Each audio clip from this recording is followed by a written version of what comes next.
Hello student, আজকের আমরা ষষ্ঠ শ্রেণীর নবম অধ্যায় 16 দাগ থেকে করব। ওকে, একদম 16 দাগেরটা দেখো।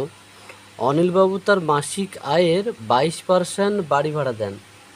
মানে তার মাসিক আয় যদি আমি ধরি 100 টাকা, তাহলে সে বাড়ি ভাড়া দেয় 22 টাকা। এর পরের লাইনটা বলেছে, যদি অনিলবাবু প্রতি মাসে 1870 টাকা বাড়ি ভাড়া দেন, তবে অনিলবাবুর মাসিক আয় কত? তাহলে দেখো প্রশ্নটাতে বলছে যে আয় বার করতে। তাহলে আমি এই যে 22%টাকে এইটাকে আমি এমনভাবে লিখবো যেন আয়টা শেষে থাকে। আমি উইকিং নিয়মের আকারে সাজিয়ে নেব। তাহলে 100 টাকা বা 100 টাকা তার মাসিক আয় হলে বাড়ি ভাড়া দেয় 22 টাকা। এইটাকে আমি উল্টে লিখবো। তার যদি দেখি আমি লিখি যে 22 টাকা বাড়ি ভাড়া হলে অনিলবাবুর মাসিক আয় হয় 100 টাকা, তাই না? এইটাকে তাহলে আমি উল্টে লিখতে পারি যে 22 টাকা বাড়ি ভাড়া হলে অনিলবাবুর মাসিক আয় হয় 100 টাকা। ওকে, যেহেতু আয়টা বার করতে বলছে, তাহলে আয়টাকে আমরা শেষে লিখবো। তাহলে আমি এটাই লিখছি।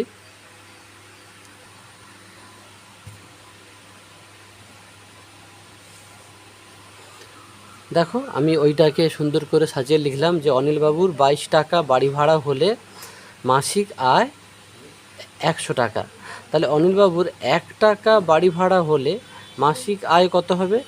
100/22 টাকা। তাহলে প্রশ্নে আমাদের বলেছে যেটা যে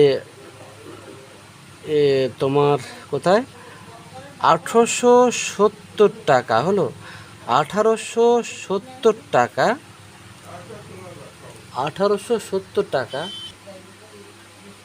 তাহলে অনিলবাবুর 1870 টাকা বাড়ি ভাড়া হলে মাসিক আয় হবে তখন কত? 100/22 ইন্টু 1870 নাকি? তাহলে 11×2 = 22, 11×1 = 11, 7×17 = 11, 7 × 77, 0, 2 50 হলো। তাহলে 0 0 2 0, 5 7 35, 5 3 5 5 6 7 8, 8,500 টাকা। ওকে, আমরা তাহলে এর পরের অঙ্কটাতে যাচ্ছি। 17 দাগে দেখো, ইয়াসমিন খাতুন তার মোট চাষের জমির 55% জমিতে পাট চাষ করে। তার মানে ওই একই ব্যাপার, যদি তার জমির পরিমাণ যদি 100 বিঘা হয়, তাহলে সে পাট চাষ করে 55 বিঘা জমিতে, তাই তো? তার মোট চাষের জমি তো যেহেতু দেওয়া নেই, কিন্তু আমরা পার্সেন্টেজের ক্ষেত্রে, শতকরা অঙ্কের ক্ষেত্রে আমরা যখন দেওয়া না থাকে আমরা সেটাকে 100 ধরি। তাহলে যদি আমরা ধরি যদি তার মোট চাষের জমি 100 বিঘা হয়, তাহলে 55 বিঘাতে সে পাট চাষ করে। বলছে তিনি যদি 11 বিঘা জমিতে পাট চাষ করেন, তবে ইয়াসমিন খাতুনের মোট চাষের জমি কত আছে? তাহলে দেখো, মোট চাষের জমি চেয়েছে। তাহলে আমরা এই প্রথম লাইনটাকে এইটাকে যদি একটু ঘুরিয়ে লিখি যে 55 বিঘা জমি চাষ করা হলে তার মোট চাষের জমি 100 বিঘা। মানে 55 বিঘা জমিতে পাট চাষ করা হলে তার মোট চাষের জমি 100 বিঘা হলো। 55 বিঘা জমি চাষ করা হলে তার মোট চাষের জমি 100 বিঘা। এইটা আমরা প্রথম লাইন লিখব। দেখো, লিখেছি যে 55 বিঘা জমি চাষ করা হলে তার মোট চাষের জমি 100 বিঘা। তাহলে আমি লিখতে পারি 1 বিঘা জমি চাষ করা হলে তার মোট চাষের জমি কত হবে? 100/55 বিঘা। এবারে বলছে 11 বিঘা জমিতে পাট চাষ করা হলে, 11 বিঘা জমি চাষ করা হলে তার মোট চাষের জমি, তাহলে কি লিখব? 100/55 ইন্টু 11। ওকে, 11 5 55, 5 2 10 0, তাহলে তার 20 বিঘা। তাহলে তার মোট চাষের জমি, ওকে, তাহলে ইয়াসমিনা খাতুনের মোট চাষের জমি 20 বিঘা আছে। এটা অতএব লিখে দিচ্ছি। তাহলে অতএব তোমরা প্রত্যেকটা অঙ্ক করার পরে অতএব মনে করে লিখবে। অতএব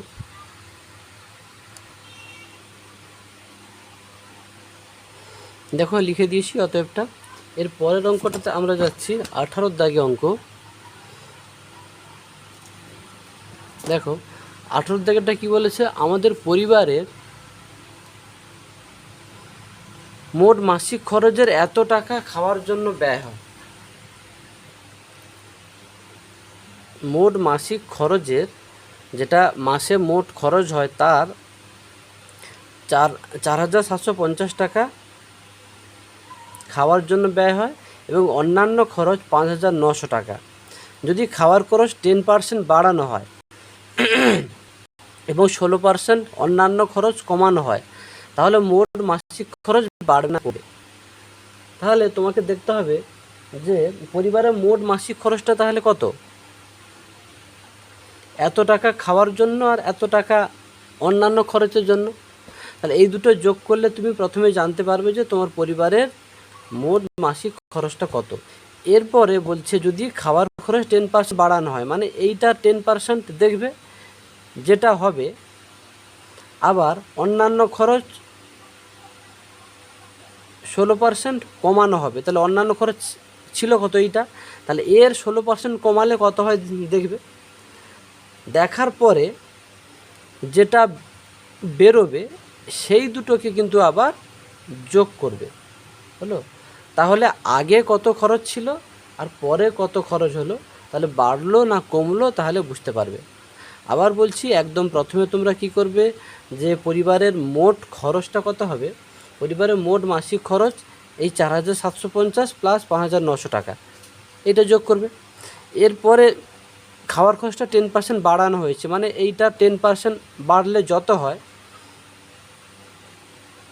তাহলে তখন কি দেখো এইটা 10% মানে কি, তাহলে 475 টাকা। তাহলে এইটা ছিল, আবার এর সঙ্গে 475 টাকা বাড়লো, মানে পরে মাসিক খরচটা কত হলো, এইটা প্লাস 475। আবার বলছে অন্যান্য খরচ 16% কমানো হলো। কার 16%? অন্যান্য খরচটা ছিল কত, 5,900 টাকা, তাহলে তার 16%, তাহলে তার 16% কত হয় দেখবে, যেটা হলো তাহলে 5,900 ছিল, আর ওর 16% যেটা হবে সেইটা কমানো মানে বিয়োগ করবে। তাহলে এরপরে তাহলে ওই মাসিক খরচ আর অন্যান্য খরচ যে দুটো দাঁড়ালো সেই দুটো যোগ করবে, যোগ করলে তাহলে পরে পরিবারের মাসিক খরচটা কত হলো জানতে পারবে। তাহলে আগের খরচটা কত আর পরের খরচটা কত, যদি বাড়ে তাহলে বেড়েছে লিখবে, আর যদি কমে তাহলে কমেছে। কত বেড়েছে বা কত কমেছে পরে শেষে বিয়োগ করে দেবে। যাই হোক, দেখো অঙ্কটা আমরা করছি, করার পরে আশা করি ক্লিয়ার হয়ে যাবে। তাহলে একদম প্রথমে আমরা লিখছি যে পরিবারের মোট মাসিক খরচ,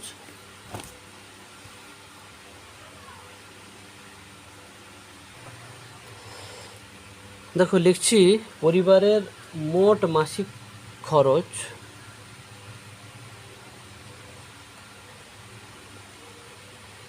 খাওয়ার জন্য কত, 4,750 প্লাস অন্যান্য খরচ 5,900, 0,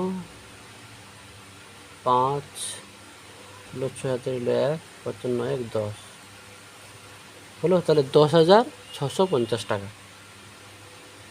পরিবারের মোট মাসিক খরচ এইটা। এবারে খাওয়ার খরচ 10% বাড়ালে, এবারে লেখো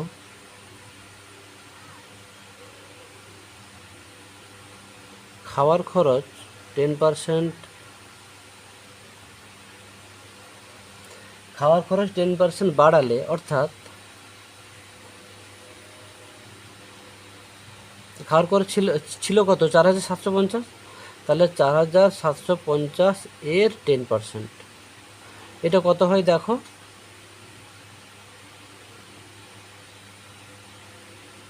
এখানেই করছি, 4,750 এর 10/100, পার্সেন্টেজ তুলতে হলে নিচে 100 দিতে হয়, একটা শূন্য একটা শূন্য একটা শূন্য একটা শূন্য, তাহলে 475 টাকা।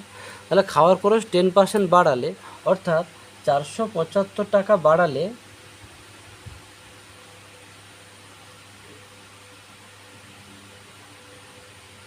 475 টাকা বাড়ালে খাওয়ার খরচ হবে,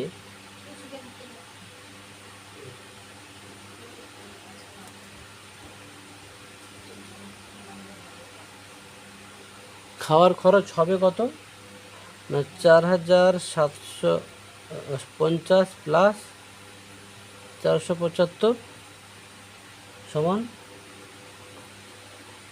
5, 2 হাতে রইল 1, 11, 12, 2 হাতে রইল 1, 4, 5, তাহলে 5225 টাকা হলো। তাহলে খাওয়ার খরচ 10% বাড়লে তখন খাওয়ার খরচটা দাঁড়াবে হবে এইটা। এরপরে আবার অন্যান্য খরচ 16% কমালে, ওকে, অন্যান্য খরচ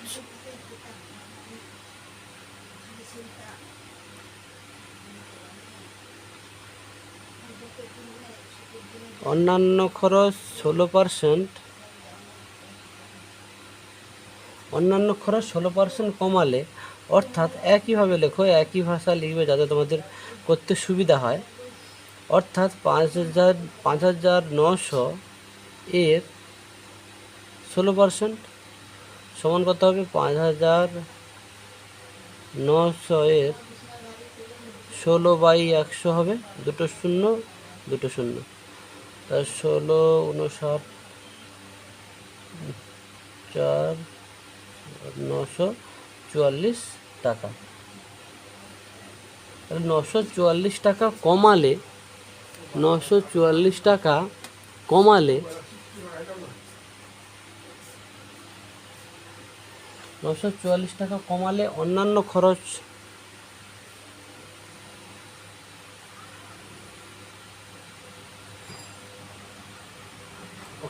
খরচ হবে 5900 মাইনাস 944 সমান কত হবে 4956 টাকা হলো।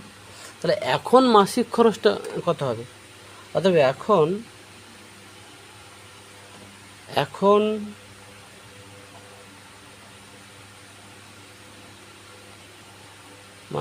মাসিক খরচ কত? তাহলে এইটা মানে খাওয়ার খরচ বাড়ানোর পরে এইটা হচ্ছে খাওয়ার খরচ, আর অন্যান্য খরচ কমানোর পরে এইটা হচ্ছে। তাহলে এই দুটোকে যোগ করো, 5225 প্লাস 4956 সমান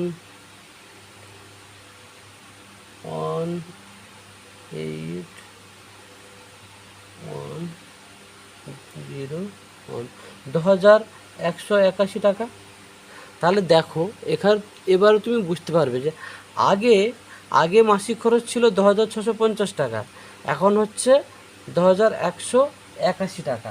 তাহলে কি মাসিক খরচটা কমবে, তাই তো? তাহলে অতএব মাসিক খরচটা কত কমবে?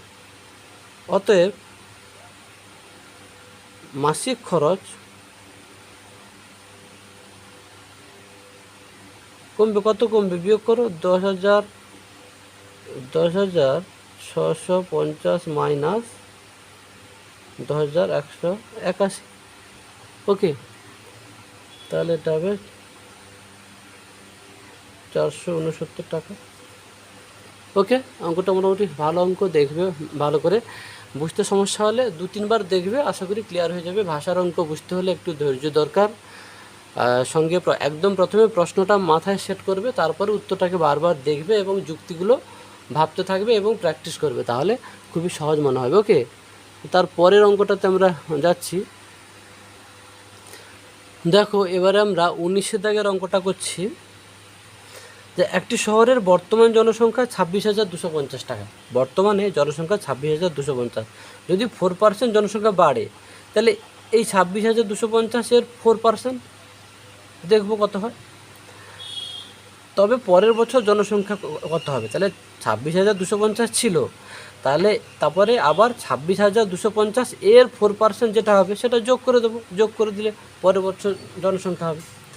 এবার বলছে যদি পরপর 2 বছর পরে জনসংখ্যা কত হবে, তাহলে বার্ষিক 4% হারে জনসংখ্যা বাড়ে, এই কথাটার মানে যে প্রত্যেক বছর 4% করে জনসংখ্যা বাড়বে। তাহলে 1 বছর পরে যে জনসংখ্যাটা দাঁড়ালো তার আবার 4% বার করব, করে 1 বছর পরে যে জনসংখ্যাটা ছিল তার সঙ্গে ওই 1 বছর পরে জনসংখ্যা এর 4% যেটা হয়েছিল দুটো যোগ করে দেবো, করলে 2 বছর পরে জনসংখ্যা পেয়ে যাব। ওকে, তাহলে আমরা একদম ভেঙে ভেঙে করছি অঙ্কটা, একদম লিখছি প্রথমে বর্তমানে জনসংখ্যা 26,250 জন।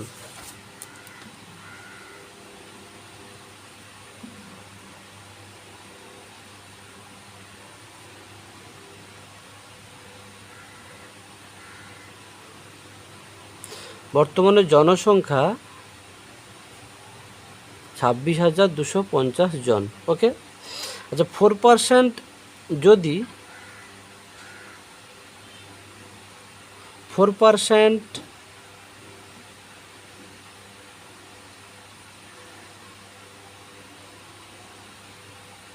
হারে জনসংখ্যা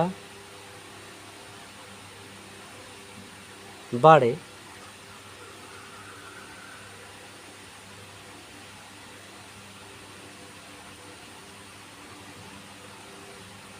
তখন জনসংখ্যা হবে, তখন জনসংখ্যা কত হবে? আচ্ছা 26,250 ছিল প্লাস 4% বাড়বে, কার 4%? এইটার 4%, তাহলে 26,250 এর 4% হয়ে গেল। এইটাকে এক স্টেপে করলে এরকম হবে। হ্যাঁ, আমি যেটা একটু আগে বোঝালাম সেটাকে এইটাকে দুটো পার্টে করে তারপরে যোগ করেছি, হলো। এটাকে সরাসরি করে দিলাম, একটু ভাবলে কিন্তু ব্যাপারটা সহজই লাগবে। তাহলে দেখো 26,250 প্লাস 26,250 এর 4/100। ওকে, আমি বন্ধনী দিয়ে দিতে পারি, তাহলে 0 0 কাটলো। আচ্ছা 5 2 10, 5 5 25, একবার 5 10, 5 5 25, 2 2 4। তাহলে কত থাকছে? 26,250 প্লাস 2 5 10 0 হাতের হলো 1, 2 2 4 1 5, 2 5 10 হলো।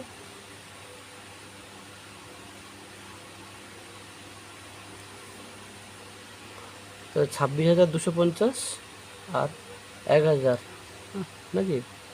আচ্ছা 0 0 যোগ করছি, 5 5 10 0 হাতের হলো 1, 0 2 আর 1 3 হলো, 6 আর 1 7, তাহলে 27,300 জন হলো। তাহলে বর্তমানে জনসংখ্যা 26,250 জন ছিল, যদি 4% হারে জনসংখ্যা বাড়ে তখন জনসংখ্যা হবে, তাহলে 26,250 প্লাস 26,250 এর 4% হলো, তাহলে তখন জনসংখ্যা হবে এতজন।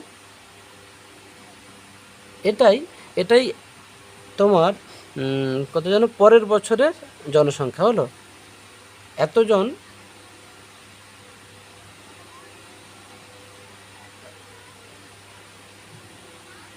পরের বছরে জনসংখ্যা। ওকে, এবার বলছে 2 বছর পরে, মানে এটা তাহলে কি 1 বছর পরে জনসংখ্যা, পরের বছরের জনসংখ্যা কত হবে? দেখো একদম প্রশ্নে বলেছে যে 4% হারে জনসংখ্যা বাড়ে, এই কথাটার মানে প্রত্যেক বছর 4% করে বাড়বে। তাহলে পরের বছরের জনসংখ্যাটা এইটা, তাহলে এর আবার 4% বার করব, আবার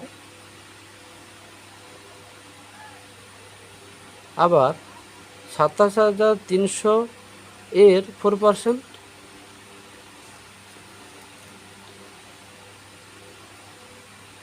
যেমন 27,300 এর 4/100, 2 0 2 0 কাটলো, তাহলে 4 3 12, 2 হাতে রইল 1, 4 4 28, 1 29, 9 2, 4 2 9 10। তাহলে পরের বছর আবার 27,300 এর 4% সমান এতজন হলো, এতজন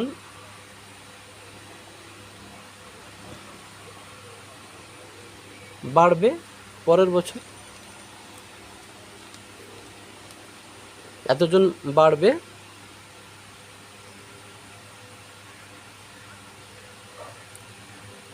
দ্বিতীয় বছর।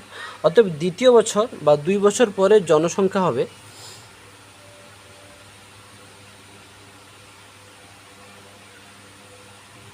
2 বছর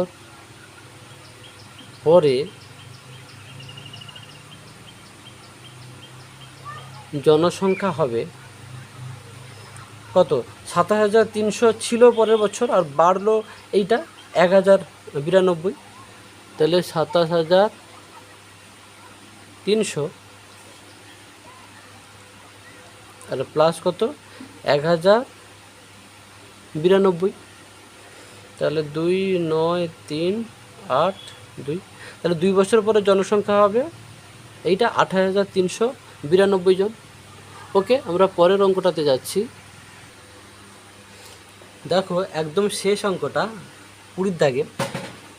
ফসল ওঠার মুখে ধানের দাম ছিল কুইন্টাল প্রতি, মানে 1 কুইন্টালের দাম 1,080 টাকা। হলো, ফসল ওঠার মুখে ধানের দাম ছিল কুইন্টাল প্রতি, মানে 1 কুইন্টালের দাম 1,080 টাকা। বর্ষাকালে ধানের দাম 15% বৃদ্ধি পেয়েছে। কার? এই যে 1,080 টাকা এর 15%, সেটা বার করবে। যে যে কৃষক ফসল ওঠার মুখে 12 কুইন্টাল ধান বিক্রি করেছেন, তিনি বর্ষাকালে সেই পরিমাণ ধান বিক্রি করলে কত টাকা বেশি পেতেন? আবার বলছি, ফসল ওঠার মুখে ধানের দাম প্রতি কুইন্টাল 1,800 টাকা ছিল। তাহলে টোটাল কত ধান? 12 কুইন্টাল। তাহলে 1 কুইন্টালের দাম যদি 1,800 টাকা হয়, তাহলে 12 কুইন্টালের দাম কত হবে সেটা আগে বার করে নিই।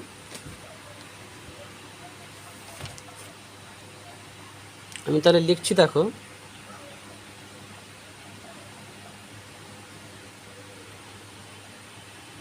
1 কুইন্টাল ধানের দাম কত? 1,080 টাকা। অতএব 12 কুইন্টাল ধানের দাম কত হবে? 1080 ইন্টু 12। তাহলে কত হবে? 12 শূন্য শূন্য, 12 8 96, 6 9, 12 শূন্য শূন্য 9, 12 1 12, 12,960 টাকা। ওকে, এবারে বলছি কি না, বর্ষাকালে ধানের দাম 15% বেড়েছে, তাই না? তাহলে লেখো 15% ধানের দাম বাড়লে 15% ধানের দাম বাড়লে প্রতি কুইন্টাল ধানের দাম দাঁড়াবে, প্রতি কুইন্টাল ধানের দাম হবে কত? তাহলে 1,080 এর 15% সমান কত? 1,080 এর 15/100। ওকে, একটা শূন্য কাটলো, 5 3 15, 5 2 10, 2 5 10, 2 4 8। তাহলে কত দাঁড়াবে? 3 4 12, 2 হাতের হলো 1, 3 5 15, 1 16 হলো। তাহলে 15% ধানের দাম বাড়লে প্রতি কুইন্টাল ধানের দাম হবে, এটা একটু মিস হলো, প্রতি কুইন্টাল ধানের দাম হবে, তোমরা এখানে কিন্তু 1,080 প্লাস এইটা করতে হবে, তাই না? ব্যাপারটা একটু ভেবে দেখবে যে ধানের দাম তো ছিল 1,080 টাকা, তাহলে 1,080-র সঙ্গে আরও কিছু যোগ হবে, যার জন্য তাহলে তোমাদেরকে লিখতে হবে কি না, 1,080 প্লাস 1,080 এর 15%। ওকে, তাহলে এদের প্রত্যেকের সঙ্গে অ্যাকচুয়ালি 1,080 যোগ ছিল, হ্যাঁ, তাহলে এইটার সঙ্গে 1,080 তোমরা যোগ করে দেবে। হলো, 1,080 প্লাস 1,080। ওকে, তাহলে এটা এবারে যোগ করো, 2 8 6 14, 4 হাতে রইল 1, হলো 1,142 টাকা। হলো 1,142 টাকা। ওকে, দেখো এটা হচ্ছে 2 হবে হলো 1242 টাকা। তাহলে প্রতি কুইন্টালের দাম 1242 টাকা। এবার বলছে সেই পরিমাণ ধান বর্ষাকালে যদি বিক্রি করতো তাই না? তাহলে বর্ষাকালে বিক্রি করলে 12 কুইন্টাল ধানের দাম তাহলে কত হতো, তাই না? এটা তাহলে বার করতে হবে।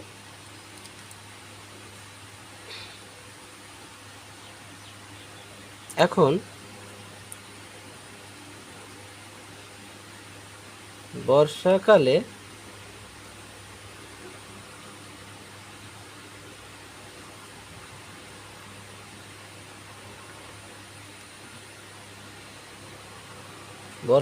বিক্রি করলে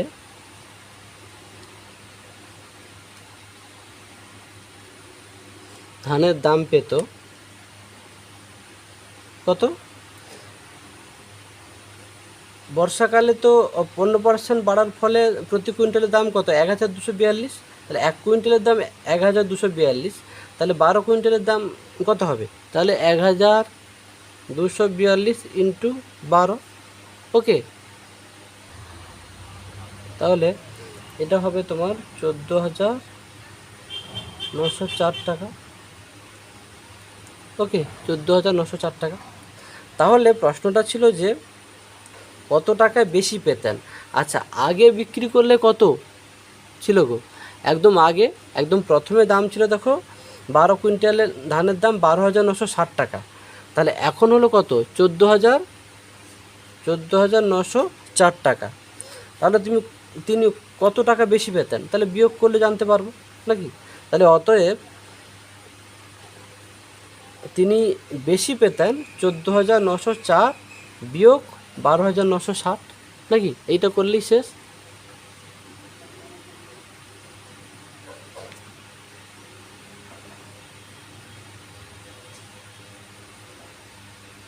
অতএব তিনি বেশি পেতেন 14,904 বিয়োগ তোমার একদম প্রথমে ছিল 12,960 সমান, এটা বিয়োগ করবে, এটা বিয়োগফল হবে 4 4 9 1 1,944 টাকা হলো। 1,944 টাকা। তাদের বুঝতে একটু সমস্যা হবে, তোমরা অঙ্কগুলোকে একটু বারবার দেখবে। ওকে, যাই হোক, এই চ্যাপ্টার আজকে শেষ হয়ে গেল। আমাদের যে সিস্টেম অনুযায়ী এক একটা চ্যাপ্টার শেষ করব এবং সাজেশান দিয়ে দেবো সেই চ্যাপ্টার উপরে। এরপরের ভিডিওতে সাজেশান দিয়ে দেবো এই চ্যাপ্টার থেকে কোন কোন প্রশ্নগুলো পরীক্ষায় আসবেই। তো সেইগুলো তোমাদেরকে ভালো করে করতে হবে এবং প্রথমে সমস্ত অঙ্ক ভালো করে ফেয়ার খাতা প্রস্তুত করবে, তারপরে সমস্ত অঙ্ক প্র্যাকটিস করবে। ঠিক পরীক্ষার আগে সাজেশানগুলো ভালো করে করবে, সেগুলোর মধ্যেই পরীক্ষা চলে আসবে। ওকে, গুড নাইট।